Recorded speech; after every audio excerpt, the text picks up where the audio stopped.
Hope you are all staying safe and well. I meant to have a video for you guys yesterday and had technical difficulties. We'll see if today we're doing better. I, like a lot of barns, have closed down to owners, and so a lot of owners have me riding their horses for them. So this is Indy. He's owned by Sean. He is on weight gain, top line gain, everything gain kind of mentality. So please excuse our bony butt, not mine, his. I'm working on my quarantine 19. Who am I kidding? All right. So Indy is an off-the-track thoroughbred. He had a little bout with ulcers this spring, so we are literally just now starting him back to work. So it will be a pretty short ride for him. I just started him back to cantering right before this whole COVID thing started happening. So we're still legging back up. And of course, with the heat coming on and knowing that he has a propensity for ulcers now, I am going to try and be as nice and soft about the work as I possibly can.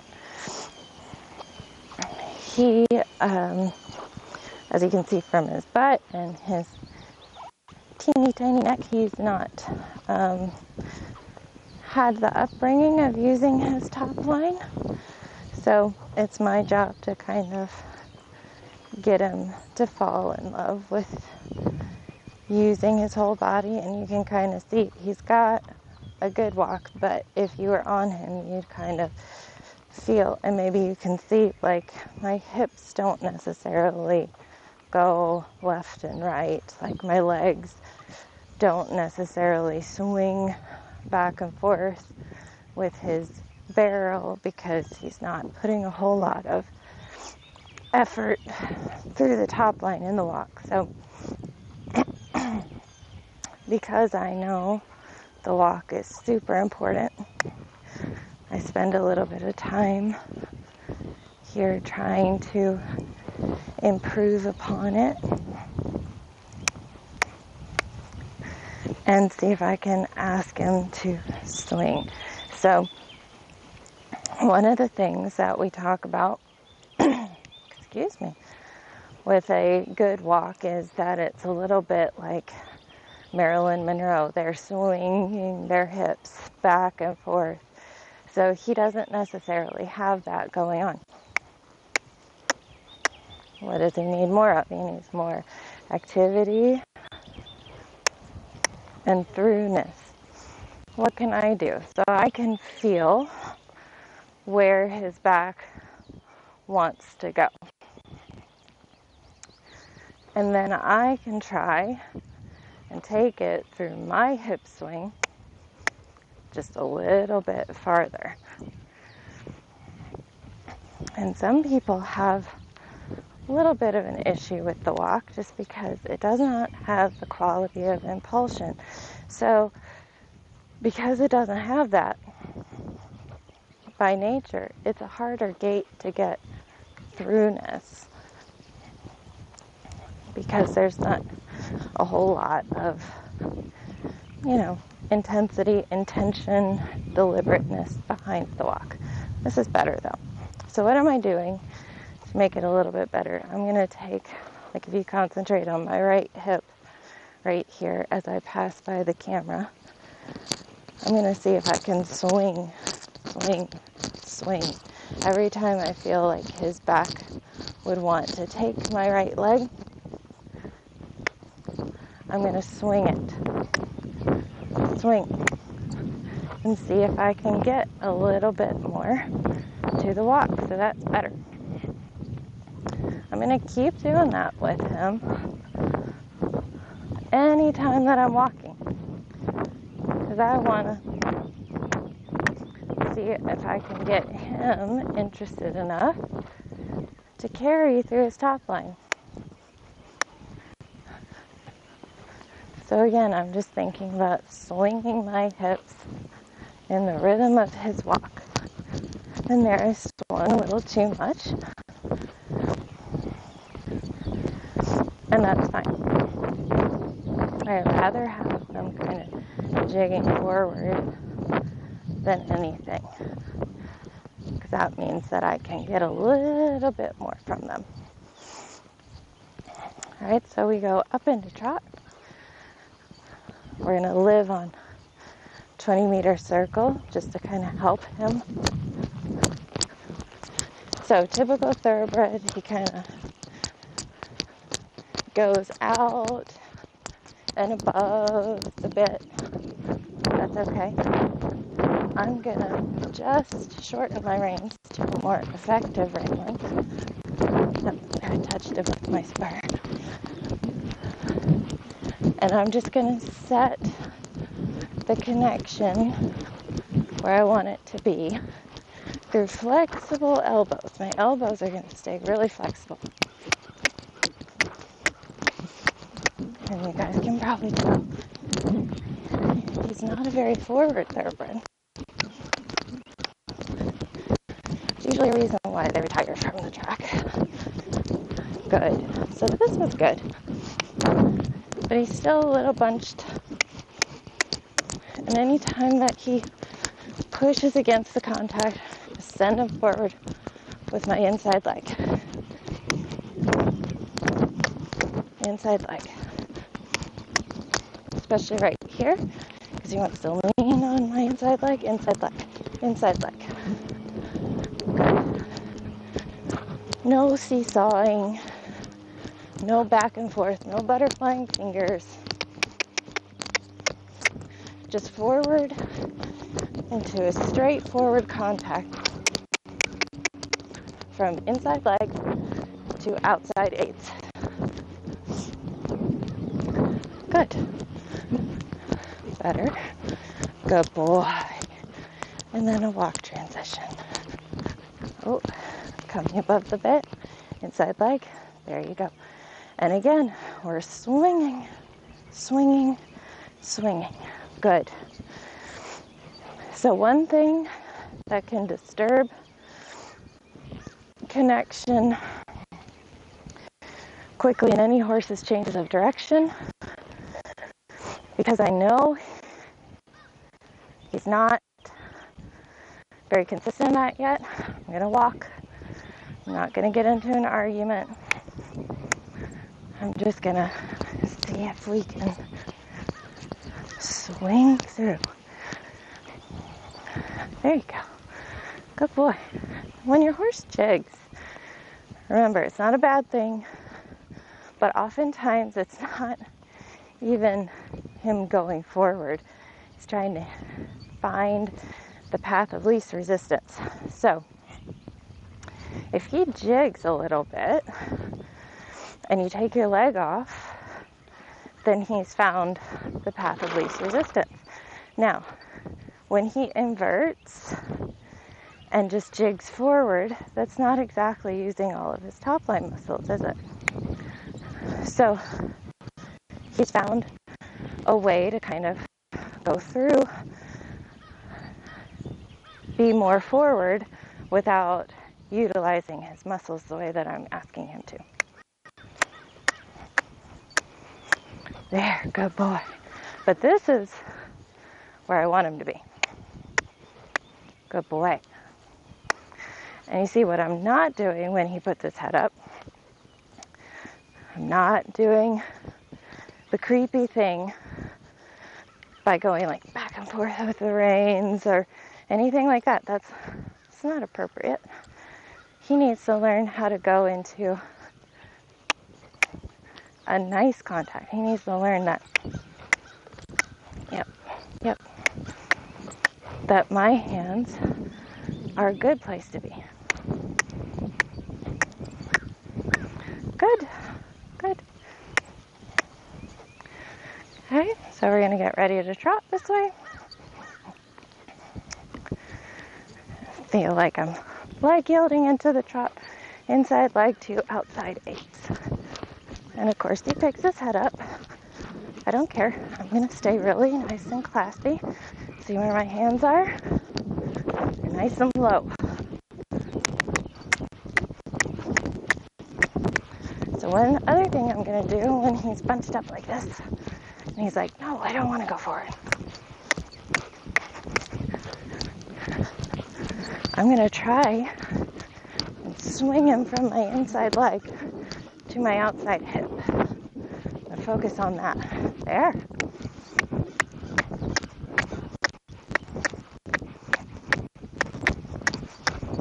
Good. Send it forward there. Good. Forward is always the answer. When they're bucking, and they're trying to be a little behind your leg, forward. Always thinking forward. Yeah, good boy. Good. Good boy. So the other thing with this horse is, because he doesn't have a whole lot of top line,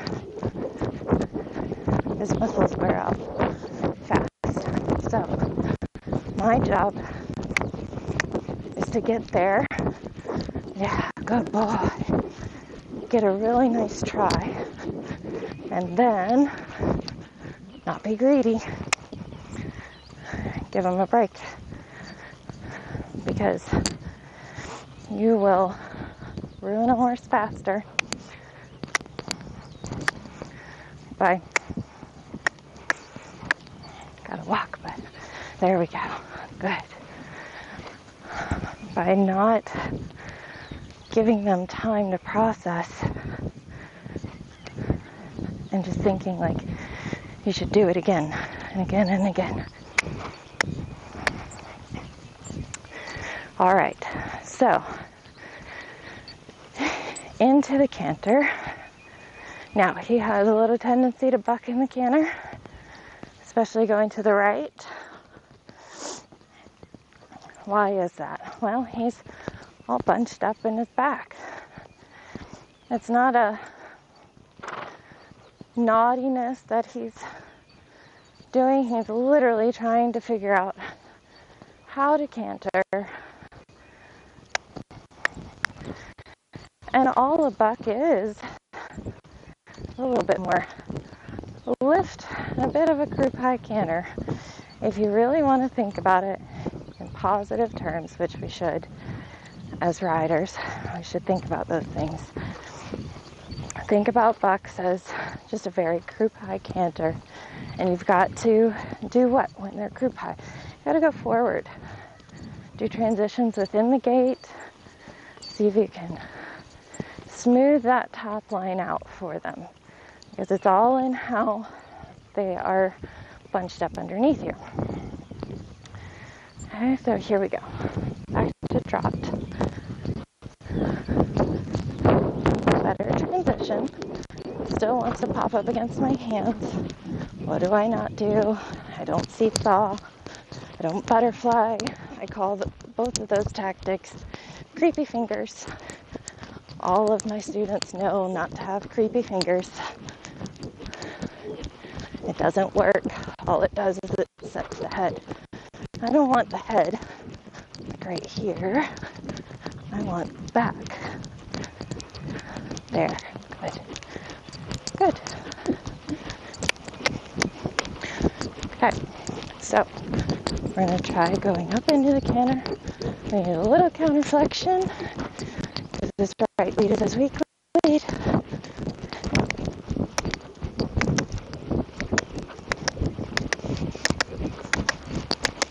Oh, almost.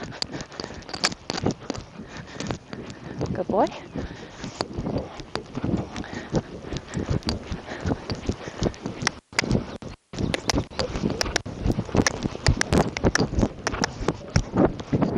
Good. So, we need a lot of balance. It's a good canter, but again, he's got to learn to use his top line. So I got my inside leg on, pushing into my outside aids. Good boy. And then I come back to trot. I'm going to swing through. I'm not going to let this big trot take my inside leg off. There we go. Good. Good boy. Yes. Inside leg to the outside aids. And then we walk. Because, right, we don't want to get greedy. If I can improve the walk, I can improve all the gaits. That's what we want. So I'm really swinging through. There we go. Trying to get this walk a little bit better.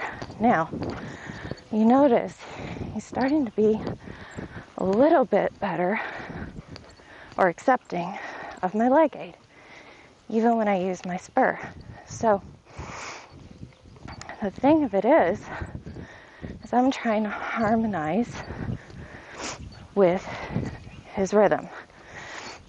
So if I feel of his back where it wants to go, I'm going to use, like right here, my left leg in rhythm. There we go. Good.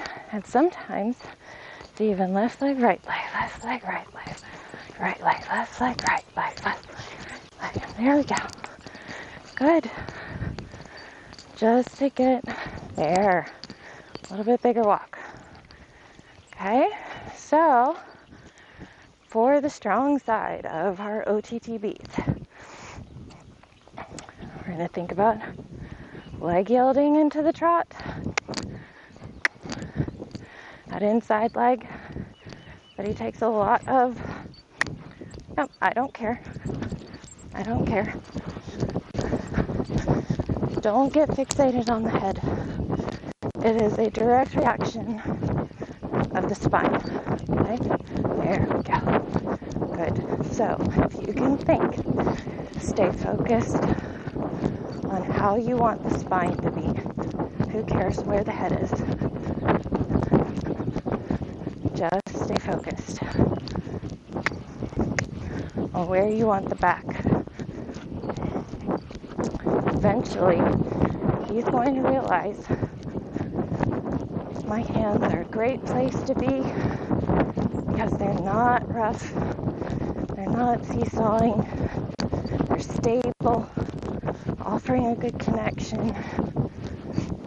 Okay, and then we go into the canter. You may see me posting into the canter with horses that have a tendency to buck into the canter. I don't want his back to feel blocked at all. So, inside leg to outside aids.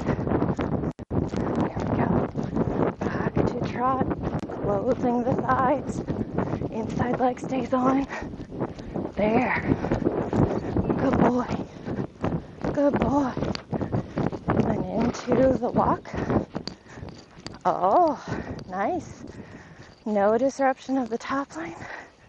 And then, of course, we gotta work it. That's okay. Good. There we go. Good boy. So we'll keep it there today. Short and sweet for him. I first and foremost want him to enjoy the work. and then strengthen through it. So he has to know that I recognize that he doesn't necessarily want to go forward, and that's okay. I'm just going to be patient and let him kind of help me set the tone for our work together. But that was really good. So think about always, always, always quiet hands, quiet low hands. Who cares where the head and neck goes? It's all about the back and how he uses his hind leg. Thinking about inside leg to outside aids, using those hips, harmonizing with his movement, and then asking a little bit more to open him to the next level of the gait. Good.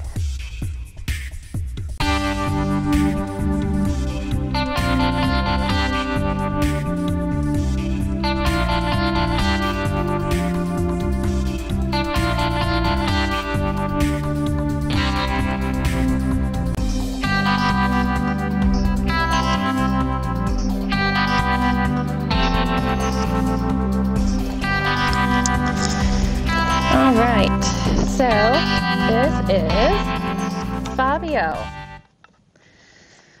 We also call him Pony. I've heard his owner sometimes call him Frank. I think that's when he's being bad. No offense to anybody named Frank. Fabio is a new force pony. And it is a interesting ride for me. Obviously, we are not well matched size-wise. So what I do for him is I keep rides very short and sweet, very to the point, and then I'm off. Before anybody says, you're too big for him, you weigh too much. I know I weigh too much right now, that's for sure. You have a baby and then you go on quarantine. It's a little hard to get back to your goal weight. I palpate his back all the time, and we are very methodical about how we ride together. So,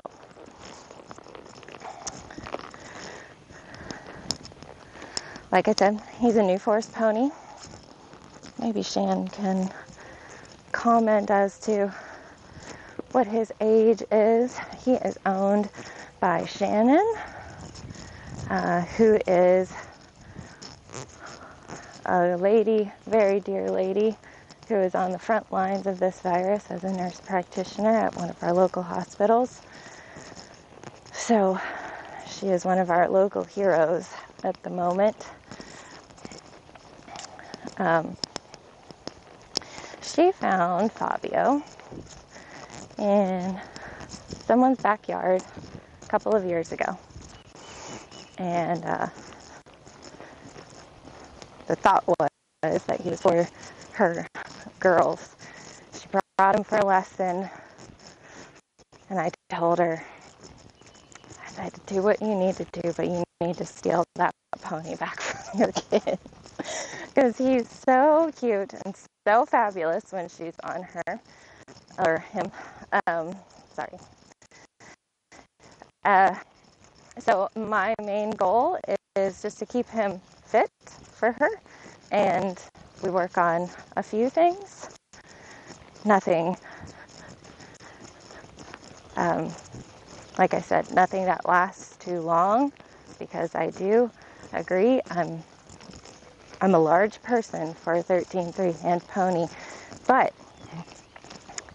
it's all about what kind of a weight you are to carry for your horse. So I try to be very specific about how I sit on him, harmonizing with his movement, making sure that I stay a nice weight for him to carry, even if I am large.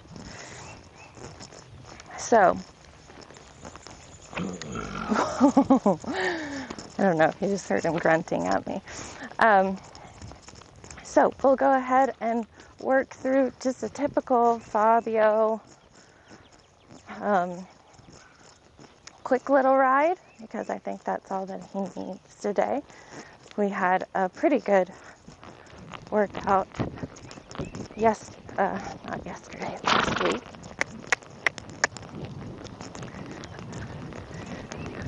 And he always starts off a little pony-esque. And I don't care. I like a normal warm-up. So that's what I try to be totally okay with on him. Now when he gets a little curled, as he does, try to make sure that he's coming through from his hind leg, and I send him forward. Like, I don't change anything in my hands. I'm still thinking I want to be a good place for him to go with the contact. So, always thinking forward is the name of the game with all of them.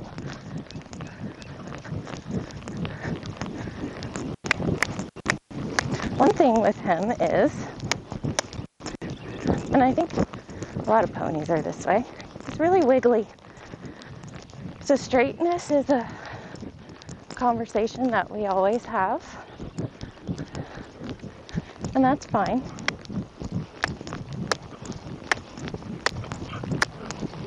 Good boy.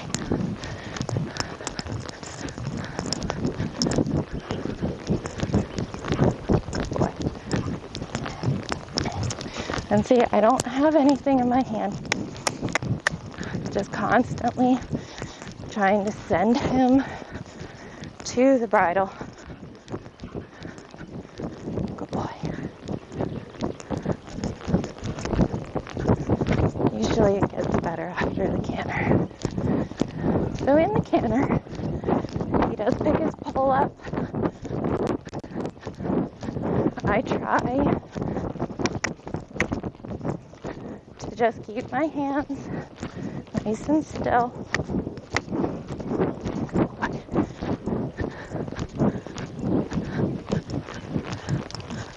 Good boy.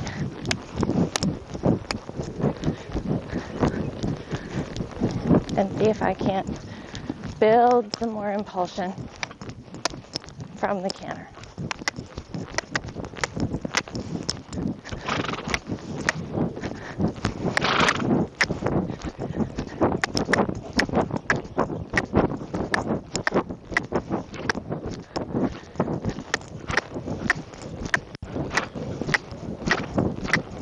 There we go. That's a bit better.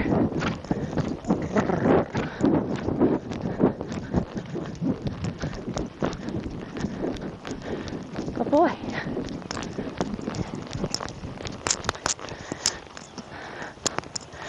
Okay. So we do a nice little warm-up run through like that. Keep going forward, even in the walk breaks.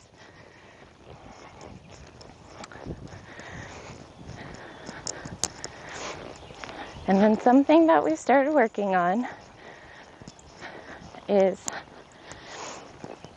walk to canter, canter to walk. So we're going to do a little bit of that, not very much, because again, I just start the conversation with him and keep him thinking about things for the future with Shannon, and I let our lessons with her kind of finish the conversation. So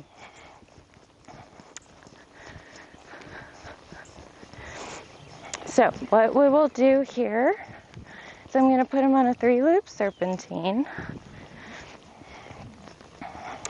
and we're going to do some walk, canter, canter walk transitions. And I'll talk you through an exercise that I kind of like to do to really teach them about what's coming. A lot of this dressage stuff, if you can teach them what's coming, it can help. So, coming up, we're going to walk right now. Okay, we dribbled. So I'm going to take the circle to the new lead. I'm going to get the walk established, get the straightness. Get the straightness, pony. Thank you. There we go. And rightly. No. No, that's okay. Good. So I'm going to take a circle because we're having directional issues. He wants to go see Indy, who's behind the camera. Okay, here's our next walk transition. Walk. Not bad. Dribble, dribble, dribble. Taking our walk transition to the circle of the new lead. Represent the spot. And then ask for the canter. Good boy. Good boy. Again, I'm thinking up, up, up in the canter. Up in the canter. And here we come to a walk. Oh. We want to go back to see Indy. That's okay. No, we're just going to stay nice on this circle. There we go. Oh. Now represent the spot. And then ask. Whoops, that's okay. That's okay. Good boy. And back to walk. Oh, that one was good. Even though it was a hand, sure. But what I try to do is leave my hand so low and be really strong in my shoulders and my torso so that I'm not really pulling on the mouth per se. He's going more against my seat. Good boy, he's feeling it. Good. Good.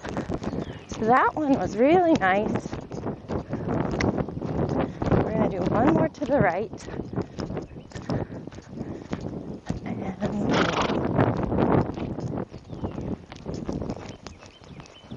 see, my hands are staying down. It's all in my shoulders and my torso where I'm asking him to kind of sit with me. Oh. And of course, they get a little hyped when you're doing this kind of work. It's totally fine. And then we do the right lead. Whoops. No. Good boy. Boy. So, I'm going to change my tactic here for a second. I'm going to do a 20-meter circle right here. And I'm going to keep him asking for that right lead because he's wanting to go left. Whoops. No. So, leading with the right shoulder, leading with the right side, right legs forward. Good boy. Good boy. And walk transition. Good. Good. So when they get flustered about a certain topic, just be patient with them. See if you can teach them to wait for you. Good boy. And make sure that my right side is leading.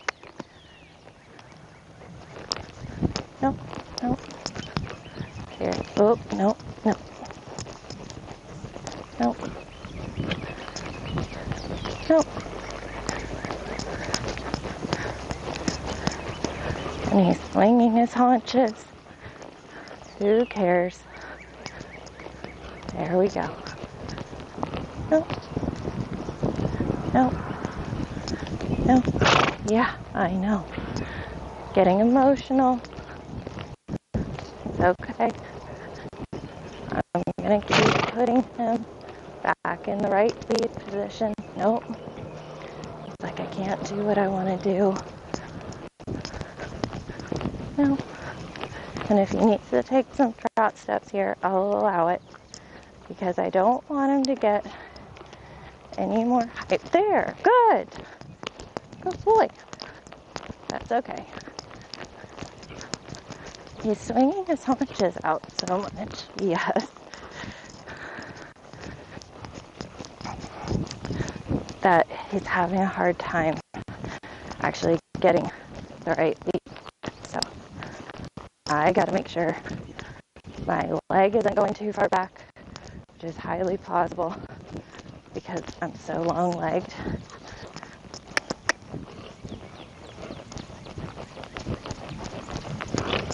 No. So I'm just going to stay here with him. No. No. There we go. I caught the butt that time, so that's good. So we're going to ask for the canter again. Good boy.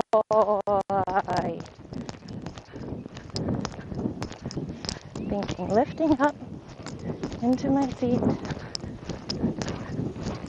Lifting up and a walk. There you go. We're going to see if we can get that canter one more time.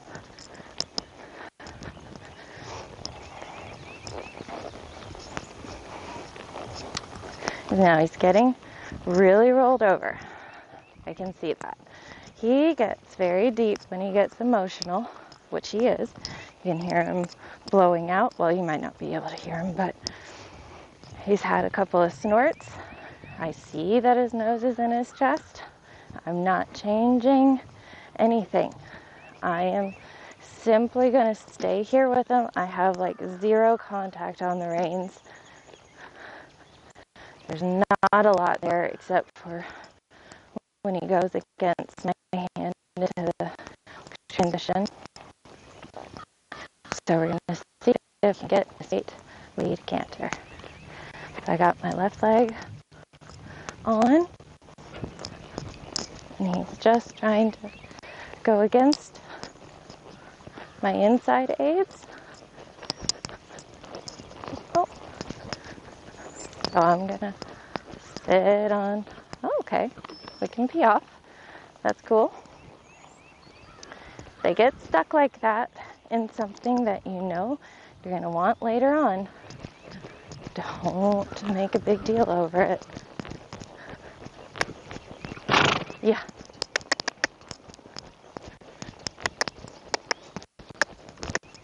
Good boy. Yes. Good boy.